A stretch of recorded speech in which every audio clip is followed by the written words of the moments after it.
Acquérir de nouvelles compétences. Améliorer votre expertise. Avoir envie de se reconvertir. Il y a plein de bonnes raisons de recourir à la formation continue quand on est déjà en poste, en CDI. Et pour financer ces formations, il existe de nombreux leviers. Ce sont ces leviers que je vous propose de vous présenter dans les 5 prochaines minutes afin que vous puissiez identifier les solutions qui vous conviennent pour organiser vous-même votre formation.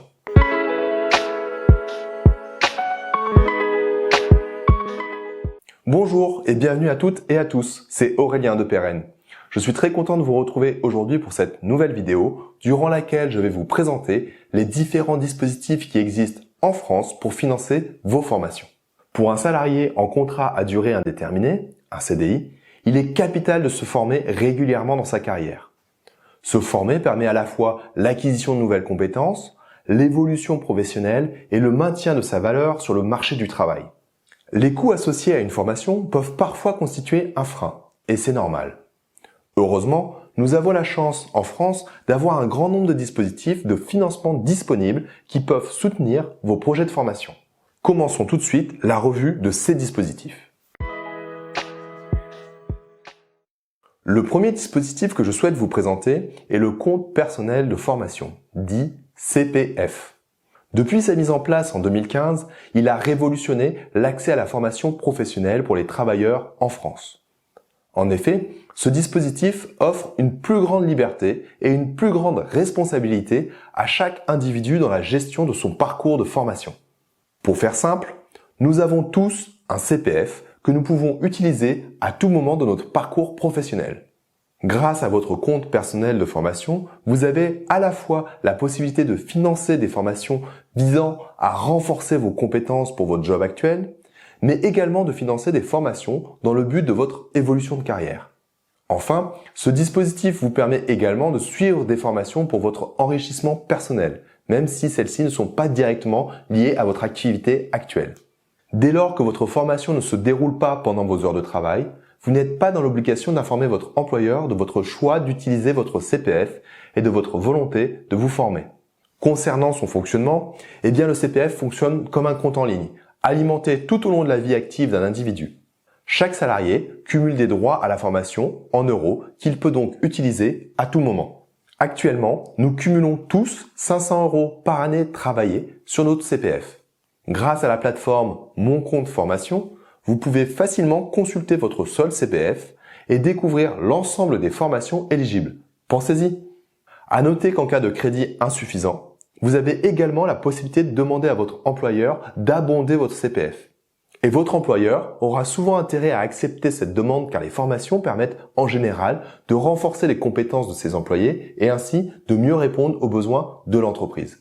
Dernier point sur le CPF, il est intéressant de noter qu'un CPF peut également financer un bilan de compétences. Si vous réfléchissez à l'évolution de votre carrière ou à une réorientation, le bilan de compétences est un dispositif qui vous permettra de faire le point sur vos compétences, vos aptitudes et vos motivations professionnelles. Cette démarche peut par exemple vous aider à définir un nouveau projet professionnel cohérent. À l'issue de votre bilan de compétences, on vous remettra un rapport détaillé qui récapitule les conclusions des séances, les axes de développement identifiés, ainsi que les recommandations pour la mise en œuvre de votre nouveau projet.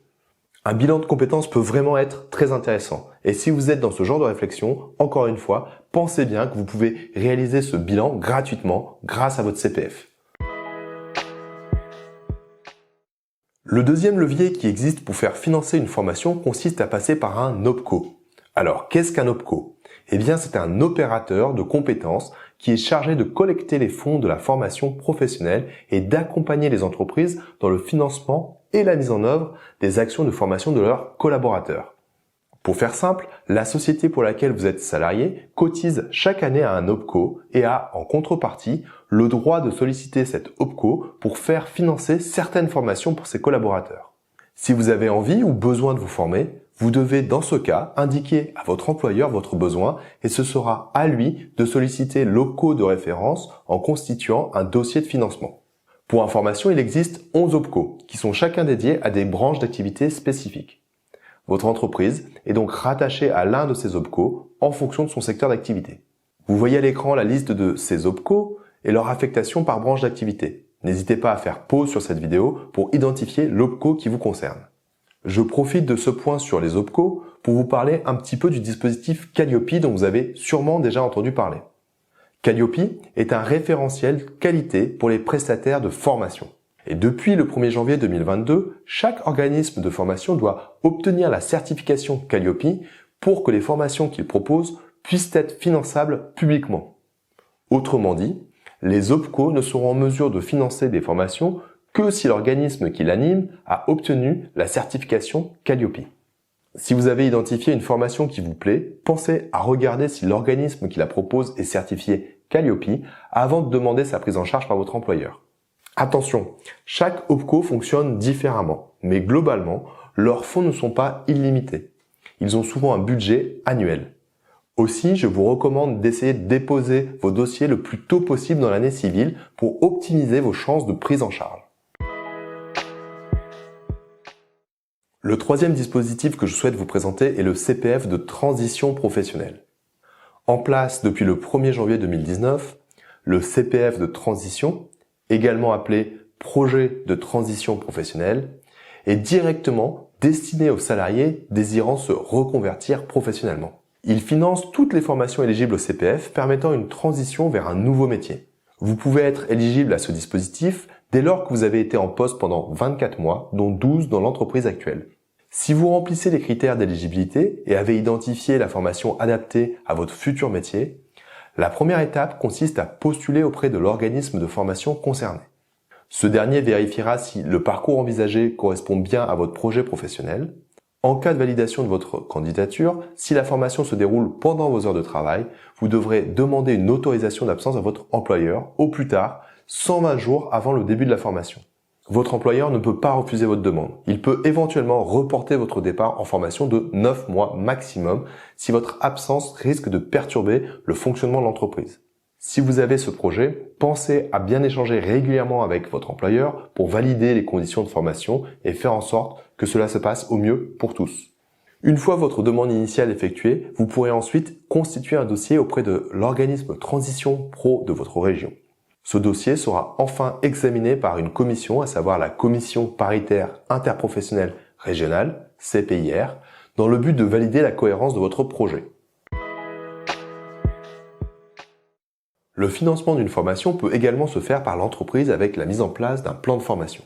Nous avons vu précédemment 3 leviers publics qui peuvent vous permettre de financer vos formations ou vos bilans de compétences, mais attention, il est important d'avoir en tête que la prise en charge des frais de formation des salariés en CDI ne passe pas uniquement par les financements publics. Le financement peut également se faire par une prise en charge privée, c'est-à-dire une prise en charge de votre entreprise directement. Et cela est très courant. En effet, les entreprises sont conscientes de l'importance de la montée en compétences de leurs employés et elles élaborent très souvent ce qu'on appelle des plans de formation.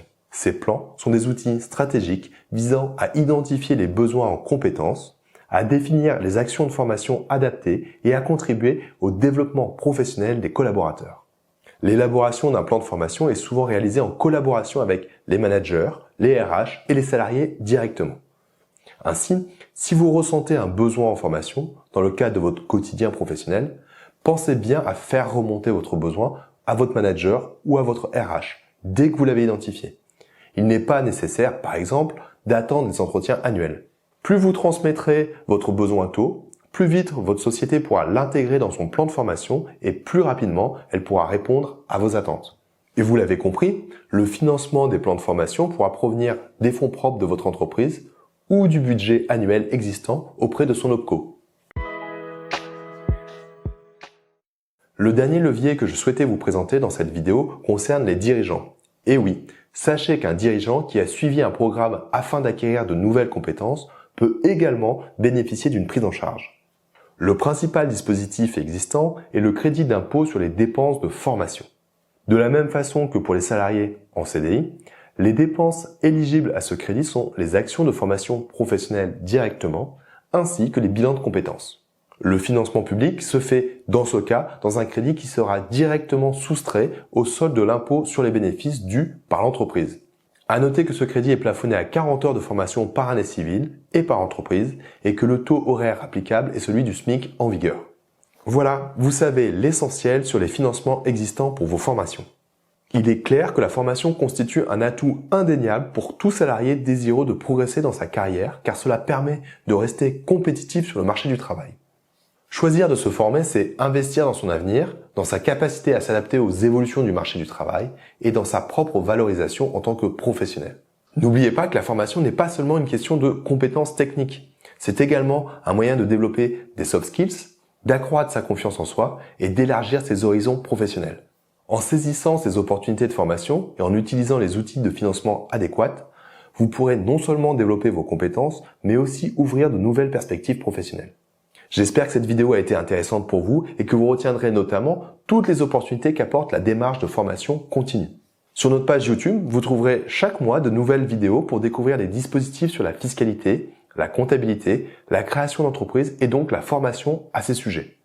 N'hésitez pas à vous abonner à cette page et à liker la vidéo, ça nous aide pour le référencement et cela vous permettra d'être informé à chaque actualité de Peren. Et pour ceux qui souhaitent aller un peu plus loin sur ces sujets administratifs et liés à la gestion d'entreprise, n'hésitez pas également à consulter la plateforme Peren sur laquelle nous proposons des formations complètes en ligne créées avec des experts partenaires et qui vous permettront de monter en compétences sur de nombreux sujets. Merci d'avoir suivi cette vidéo et à bientôt les connectés.